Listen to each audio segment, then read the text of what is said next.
What is the difference between a crow and a raven? I get asked this question a lot, so I thought I would try and make a video to cover all aspects of the differences between the two birds. You say hi? Hi. Hi. Fable here is a raven. You can see she is huge, and that is one of the biggest differences between crows and ravens. You might have heard the phrase, a raven is a beak with a bird, whereas a crow is a bird with a beak. There are some other clear differences in terms of how they look.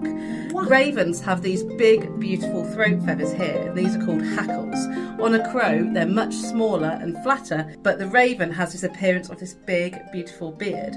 Fable's a female, but a male raven has even more pronounced throat feathers. The second difference is in the shape of the tail. Now, it's hard to see here because her tail's closed. However, when they're flying, a raven has a wedge or a diamond-shaped tail, whereas a crow has a fan or a much smoother shaped tail. Now, there are also some difference socially.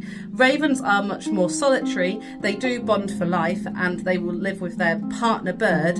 However, you won't see ravens generally hanging around in large groups unless you are out on the hills and the moors, and you may see groups of young ravens, in which case they can hang out in bigger groups. But generally, if it's on its own, it's most likely to be a raven. Crows are much more sociable and live in larger family groups, so generally you will see them together a lot more. With a kiss. Mwah. Mwah. Now, of course, in flight, if you're not used to looking at different birds, it can be quite hard, and I often find people do struggle with scale, and it always makes me think, it always makes me think of that Father Ted sketch. These are small, but the ones out there are far away. Small, far away.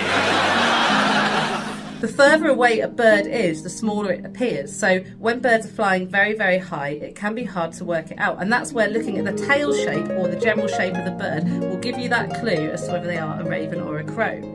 Another really obvious way to tell if you're hearing a raven or a crow is the sound they make. So crows make a caw.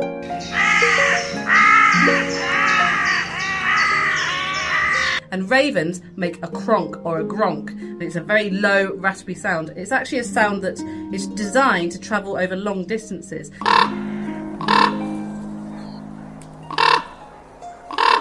And if you're up near forestry blocks in the hills, you'll often hear one raven cronk and another one will cronk from another forestry block, so they can talk to each other from quite extended places. Often the first sign that a raven is nearby,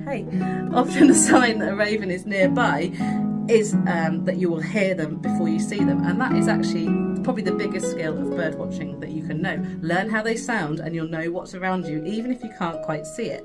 Crows and ravens can mimic. In fact, their whole family can. Corvids like to mimic. What they mimic depends on their environment, and that's the same with lots of birds in the wild that mimic. It's things that they hear, sounds that they like, as well as their normal crow or raven sounds that they make. So often any of these corvids will make a variety of sounds, and it all depends on what they've learned in their lifetime. Will you stop? So if you are looking at a very large, rugged-looking bird with big throat feathers that are quite pronounced, it might be a raven. If you're looking at a smaller, sleeker bird where the feathers appear smaller and more tucked into the body, there's a good chance it's a crow, especially these big feathers around the beak area and the throat. Another good way to watch ravens in flight is that when they fly, they tend to do a lot of soaring, they're very acrobatic, and they can even fly upside down, so you might be lucky enough to see that. Crows, however, do more of a steady flap that's quite continuous, and they don't tend to soar for quite as big distances.